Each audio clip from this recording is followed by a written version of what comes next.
मैं रेगुलर मंदिर जाता हूँ, तो वहाँ बड़े बुजुर्ग आते हैं, पूजा पाठ की और बैठ गए वहाँ पर। चाहे वो 5 आदमी बैठे हैं, लेकिन वो 5 आदमी में से 5 आदमी मोबाइल में ही बिजी होते हैं। तो वहाँ भी एक्चुअली सब सोशल मीडिया में ही इन्वॉल्व रहते हैं। तो मेरे हिसाब से ज़्यादातर समय आपको एक दूसरे को देना चाहिए, सोशल मीडिया की लाइफ से बाहर निकलें। और आजकल लोग को जो एडिक्शन है ये सोशल मीडिया का, इसके लिए कई इंस्टीट्यूट भी खुल रहे हैं।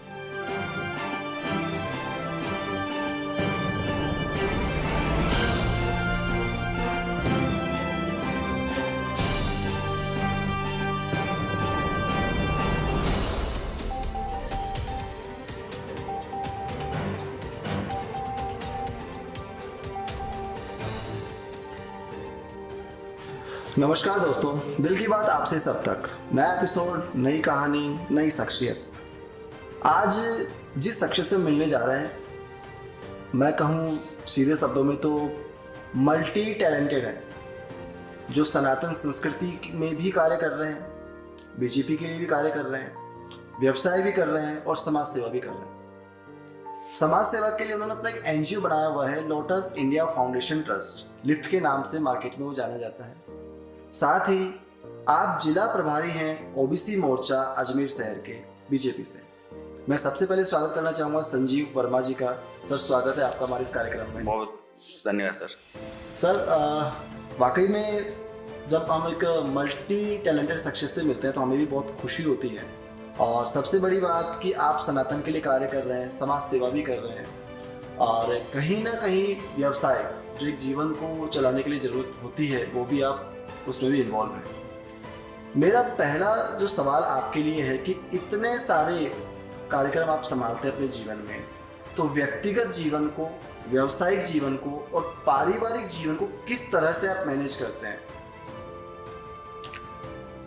देखिए बंटी जी, क्या है कि आपने बोला कि इतने सारे काम एक साथ कैसे कर पाते हैं अपन, तो उसके लिए सबसे पहले कि तो उठना सबसे टाइम से बहुत ज़रूरी है। बिल्कुल। सुबह आप जितनी जल्दी उठेंगे आपके पास समय उतना ही ज़्यादा मिलेगा। और समय का पंक्चुअल होना लाइफ में बहुत ज़रूरी है। समय यदि आपके पास में, सबके पास 24 घंटे हैं। बड़े से बड़े टाइकून, बिजनेस टाइकून समझ लीजिए, आपके हमारे माननीय प्रधानमंत्री मोदी जी हैं, उनके पास समझ लीजिए, लेकिन सबके पास लिमिटेड वही 24 आवर्स हैं। लेकिन क्या होता है, उस 24 आवर्स को आपने कैसे कैसे अपने लाइफ में शेड्यूल को सेट किया हुआ है, उसके हिसाब से चलता रहता है। वैसे ही मैं सुबह जल्दी उठता हूँ, डेली उठता हूँ टाइम से, और परिवार को भी समय देना है, व्यापार को भी देना है, पॉलिटिक्स में भी थोड़ा बहुत एक्टिव रहना है, समाज सेवाओं में भी एक्टिव रहना है। तो रेगुलर हम लोग, मतलब मैं पूरा समय से ही सब काम करने की कोशिश करता हूँ। फिर भी कई बार समय का थोड़ा सा ऊपर नीचे हो जाता है, लेकिन फिर भी रेगुलर में समय में से ही नियमित रूप से काम करता है। सर, ये आपने बहुत अच्छी बात बताई कि आप समय पर उठते हैं, समय के पंक्चुअल है और अपने व्यवसाय को, परिवार को, सबको टाइम एक प्रॉपर आपने मैनेज किया हुआ है।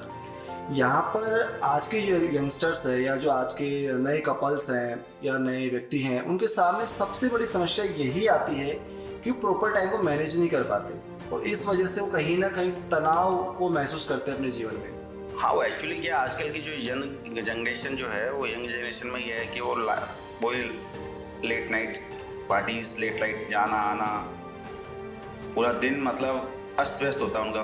लेट जाएंगे, लेट उठेंगे, तो सब अस्त व्यस्त हो जाता है। कहा जाए तो उनका जीवन बिजी नहीं है, अस्त व्यस्त है। असल इसमें जैसे आपने जो संस्था बनाई lotus India foundation trust lift, जब आप फर्स्ट टाइम इसको जब बना रहे थे या कुछ ऐसा थॉट आपके दिमाग में आया होगा कि मुझे कुछ ऐसा करना चाहिए, तो वो जो समय था जब आपके दिमाग में उस तरह के विचार चल रहे थे संस्था को लेकर, तो वो एक वाकया हमारे साथ जरूर शेयर करें आप। सर, क्या है कि संस्थाएं बहुत काम कर रही हैं और शुरू से मेरे दिमाग में ये था कि अच्छे से कुछ यूनिक सा किया जाए, नाम भी यूनिक हो उसका। और संस्था जो आज के टाइम पे मैंने जो लोटस इंडिया फाउंडेशन जो बनाया था, उसका उद्देश्य सिर्फ इतना सा था कि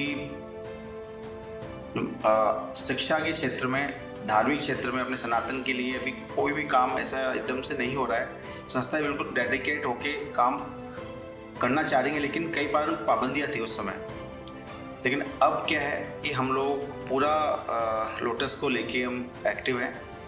लोटस इंडिया फाउंडेशन में ज़्यादातर धार्मिक प्रवृत्तियों के जो प्रकृति के कार्य हैं वही किए जा रहे हैं हमारे उसमें, और सामाजिक कार्यों में, शिक्षा के लिए क्षेत्र में, महिलाओं के उत्थान के लिए हम लोग हम काम करते रहते हैं। कोई भी यदि ज़रूरतमंद महिला होती है उसको हम लोग संस्था की तरफ से जो भी कोशिश होती है उसको हेल्प करने की हम लोग करते हैं। इसमें सर जैसे आपको पद अजमेर शहर का जो पद दिया हुआ है, मोस्टली ये कहा जाता है, सुना जाता है कि किसी भी पार्टी के अंदर, राजनीतिक जो भी पार्टियां होती हैं उसमें कार्यकर्ता को उस पद तक पहुंचने में बहुत समय लगता है। मोस्टली कई बार वो गलत रास्ते पे चला जाता है या दूसरी पार्टी का चयन कर लेता है या मतलब अपोजिशन में ही खड़े हो जाते हैं बेसिकली। तो एक कार्यकर्ता को जब पद मिलता है, जाहिर सी बात उसकी डेडिकेशन की वजह से ही मिलता होगा, तो आप जब इस पद पे पहुंचे तो कितना समय आपने कार्यकर्ता के रूप में गुजारा? देखिए सर, मैं भारतीय जनता पार्टी से बहुत समय से जुड़ा हुआ हूँ। एक कार्यकर्ता के रूप में मैं सेवाएं दे रहा था, लेकिन एक्टिवली जो मैं अभी एक्टिव हुआ वो हुआ 2021 से जी। और 2021 से मैं रेगुलर मतलब ज़्यादा से ज़्यादा समय मैंने देने की कोशिश की, और हमारे जो हाईकमान हैं, हमारे जो वरिष्ठ और शीर्ष नेता जो हैं, वो हर कार्यकर्ता पर उनकी नज़र होती है और वो रेगुलर उनको वॉच करते हैं। छोटी छोटी जिम्मेदारियाँ भी देते हैं, मुझे भी छोटी छोटी जिम्मेदारियाँ दी और वो मैंने पूरा करने की कोशिश भी की। और मैं तो ये कहना चाहूँगा कि यदि किसी भी कार्य में, जरूरी नहीं पॉलिटिक्स में, किसी भी कार्य में, यदि कोई भी किसी कंपनी में भी हो सकता है, आपको किसी समाज में भी ऐसी दायित्व दिया जा सकता है जिसको आपको पूरा करके दिखाना है, तो वैसे मुझे भी दिया गया, मैंने भी कोशिश की करने की उसको, और सभी को करना चाहिए। यदि कोई भी यदि जिम्मेदारी, ये नहीं सोचना चाहिए कि मुझे छोटा काम दिया है, बड़ा काम दिया है, ऐसा कभी नहीं सोचना चाहिए। क्योंकि हमारी पार्टी में किसी को कुछ सामान लाने के लिए भी बोल दिया तो काम दिया है हमें, ऐसा कुछ नहीं है।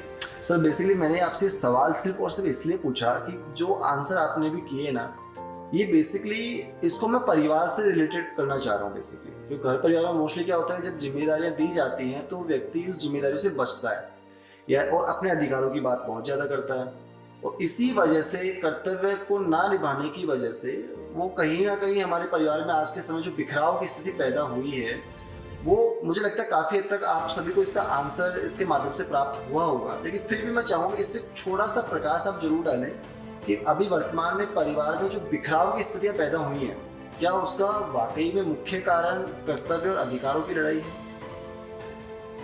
सर, कर्तव्य, अधिकार, आप किसी भी परिवार में जन्म लिया है तो आपका उस परिवार के लिए जरूर कुछ ना कुछ कर्तव्य भी है, जिम्मेदारियां हैं जो आपको पूरी करनी है।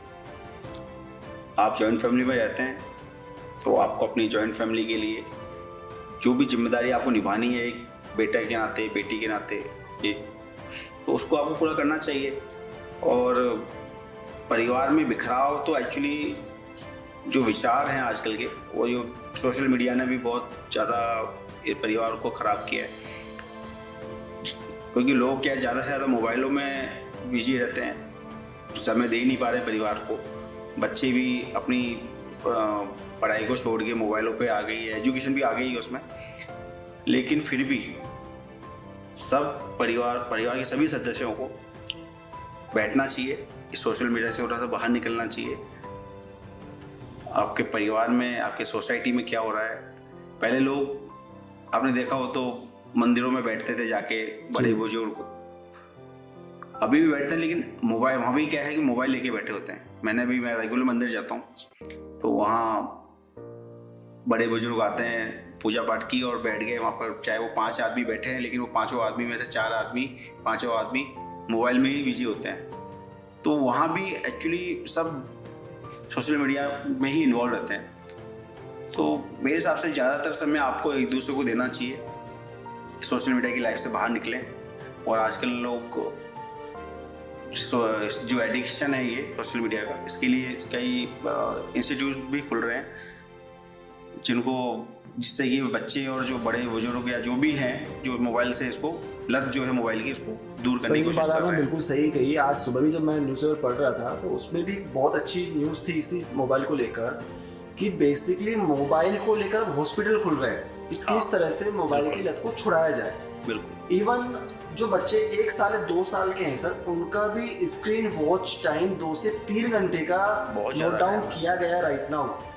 तो एक बहुत गंभीर स्थिति है कि बच्चा 1 साल का या 2 साल का, जो उसका बचपन अभी तो खेलना स्टार्ट ऐसे हुआ हुआ है, है। वो सारा बचपन उसका मोबाइल की स्क्रीन टाइमिंग में रील्स को स्क्रॉल करने के अंदर लगा जा है। रहा है।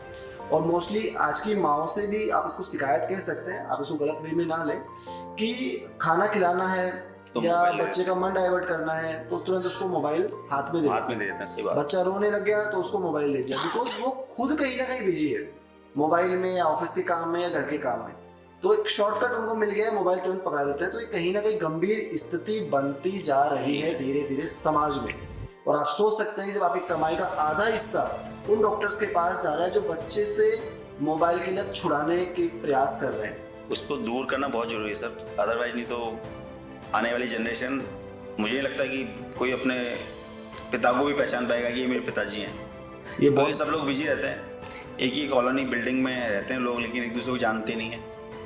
मैं भी कई बार लिफ्ट में आते जाते देखता हूँ तो वो कई लोग नए पुराने नज़र आते हैं, लेकिन वो पूछते हैं तो हम बोला सर हम इसी बिल्डिंग में रहते हैं, बोला हाँ इसी बिल्डिंग में रहते हैं, तो इसलिए कोई पता नहीं है। ये वाकई में गंभीर समस्या भी है सर। और सर एक मेरा महत्वपूर्ण सवाल और रहेगा आपसे कि जिससे सामाजिक क्षेत्र में आप एक्टिव हैं और सामाजिक कार्य भी कर रहे हैं राजनीतिक कार्यों के साथ साथ, तो अभी जो संस्था अपनी लोटस इंडिया फाउंडेशन ट्रस्ट है, कि अभी आगामी कोई आपके ऐसे प्लान है जिसको लेकर समाज में कुछ अच्छा करने वाले हैं आप? सर लोटस इंडिया फाउंडेशन में एक्चुअली जो रेगुलर गतिविधि जो हैं वो तो हो ही रही हैं, लेकिन अभी एक हम लोगों ने एक प्लान किया है, जो व्यापारी हैं इसको व्यापारिक रूप से जोड़ने की कोशिश कर रहे हैं जी, जिसमें lotus India chamber of commerce and chamber of commerce of India के नाम से हम लोग, lotus India chamber of commerce के नाम से हम लोग उसको बनाने जा रहे हैं, जिसमें जो भी हमारी संस्था से जुड़े हुए लोग हैं, यदि वो व्यापारिक हैं तो व्यापार के रूप में, यदि कोई पेशे से किसी जॉब में है, सर्विसेज में है, तो उसमें से जुड़कर अपने व्यापार को भी बढ़ा सकता है।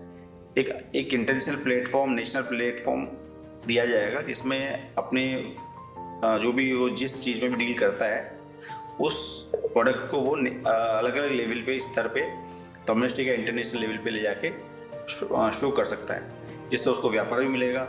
और यदि कोई सर्विस में है तो सर्विस के हिसाब से उनको अच्छा एक नया अपॉर्चुनिटीज मिल सकती हैं नई कंपनीज में, या कोई अपना कोई इंटरेस्ट है, कोई हुनर है, वो अपने शो कर सकता है। उस तरह से हम लोग प्लान कर रहे हैं। मतलब आप सामाजिक गतिविधियों के साथ साथ जो समाज को आगे बढ़ाने के लिए व्यवसाय की जिसकी जरूरत होती है, कि हर एक व्यापारी बहुत जरूरी है। अपने प्लेटफॉर्म पे आए और आगे बढ़े और समाज को नई दिशा, नया व्यापार प्राप्त हो, आर्थिक गतिविधियां सुचारू रूप से चल सके, जो कि एक उन्नत राष्ट्र के विकास के लिए बहुत जरूरी भी है। यहाँ पे सर व्यवसाय को लेकर एक सवाल और जानना चाहूँगा आपसे कि नई जनरेशन जो भी कॉलेज गोइंग है या भी कॉलेज पास आउट होने वाले हैं, जिसमें इंजीनियर्स बच्चे भी बहुत सारे होते हैं, आर्ट बैकग्राउंड से निकले होते हैं, ऑनर बैकग्राउंड से निकले बच्चे होते हैं, तो कई तो गवर्नमेंट जॉब में सेटल हो जाते हैं कुछ समय के प्रयास के बाद में, और कुछ ऐसे होते हैं जो वहाँ प्रयास किया, जॉब नहीं लगा, तो कुछ पैतृक व्यवसाय में चले जाते हैं और कुछ प्राइवेट सेक्टर में आगे बढ़ना चाहते हैं। लेकिन कई बार ऐसा देखा गया है कि साल या 2 साल के कार्य के दौरान, चाहे वो पैतृक कार्य कर रहा हो, चाहे वो प्राइवेट जॉब कर रहा हो या सरकारी जॉब कर रहा हो, वो कहीं ना कहीं उस जॉब से सेटिस्फाई नहीं हो पाते। उन्हें लगता है कि मैं शायद गलत जगह पर हूँ, मुझे यहाँ नहीं होना चाहिए। तो ऐसी नई जनरेशन को क्या मैसेज डेडिकेट करना चाहेंगे आप? सर मैं सिर्फ इतना सा कहना चाहूँगा कि जो भी पढ़ाई की जाए या जो कर रहे हैं वो अपने हॉबी के अनुसार करें। आप यदि उसको हॉबी के अनुसार यदि आप प्रोफेशन को चुनते हैं तो उसमें आप ज़्यादा से ज़्यादा अच्छे से सफल हो सकते हैं। कई बच्चे अपने माता पिता के प्रेशर के कारण या अपने दोस्तों के प्रेशर के साथ कि वो ले रहा है तो वो हमने वो सब्जेक्ट चूज़ किया, आगे उसका जब इंटरेस्ट है या नहीं है, आगे उसको वो सफलता मिलेगी या नहीं मिलेगी उसमें वो किसी को नहीं पता। तो बच्चों को अपने शौक और हैबी जो इंटरेस्ट है जिसमें, उसको ही चुनना चाहिए सब्जेक्ट को। और 99% में मतलब ये 100% कहना चाहूँगा कि यदि किसी ने यदि इंटरेस्ट के साथ यदि वो सब्जेक्ट को पढ़ा या उसने इंटरेस्ट में उस इंटरेस्ट के हिसाब से प्रोफेशन को चुना, तो वो ज़रूर उसमें सफल होता है। और अभी इन दिनों भी एग्ज़ाम्स भी चालू हो गए हैं, तो मैं बच्चों के लिए इतना सा कहना चाहता हूँ कि एक तो लोड ना लें, बिल्कुल भी पढ़ाई के लिए बिल्कुल लोड नहीं लेना है। आप मज़े से पढ़ो, मन से पढ़ो, और जैसे मैंने पहले भी कहा, मोबाइल से बाहर निकलो पहले, और जितना पढ़ रहे हो वो एक समझ के पढ़ो। उसको रटने का जो है, उसको रटने की बजाय उसको पढ़ने समझने की कोशिश करोगे तो जल्दी याद रहेगा, लंबे समय तक याद रहेगा। मेरी भी बेटी है, उसको भी मैं बोलता रहता हूँ, बोले एग्जाम में पास होना है, फेल होना कोई मायने नहीं रखता है। आप तो सिर्फ पढ़ो, समझो, नॉलेज लो, नंबर्स अपने आप ही आ जाएगा, कहीं कोई दिक्कत नहीं है।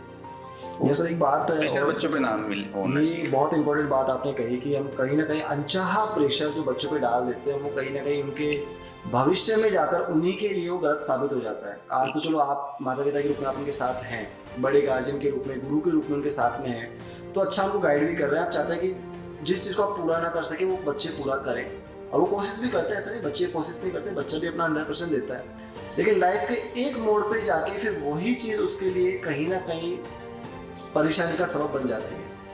यह सर एक बात जब आपने मैं भी आपको बात रोकना चाहूँगा, बच्चों को समझना चाहिए, पेरेंट्स को समझना चाहिए कि उसका इंटरेस्ट किस तरफ है।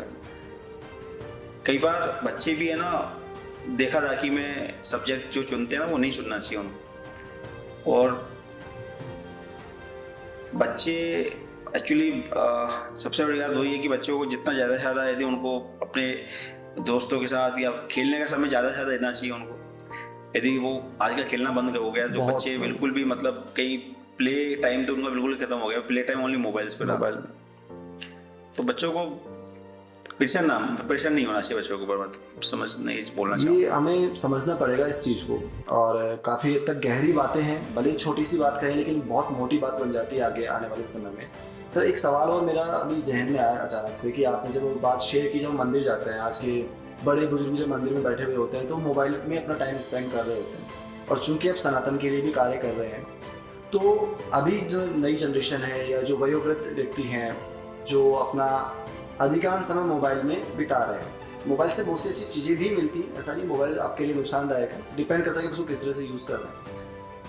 उन लोगों को क्या सनातन के लिए किस तरह से काम करना चाहिए, उन वयोवृद्ध व्यक्तियों को, या जो अपना उम्र के उस पड़ाव में है कि वो जिम्मेदारियों से फ्री हो चुके हैं, तो क्या उनको अपना समय मोबाइल से निकलकर नई जनरेशन को सनातन के बारे में, हमारे धर्म के बारे में, हमारे शास्त्रों को पढ़ाने के बारे में गुजारना चाहिए? सर मंदिर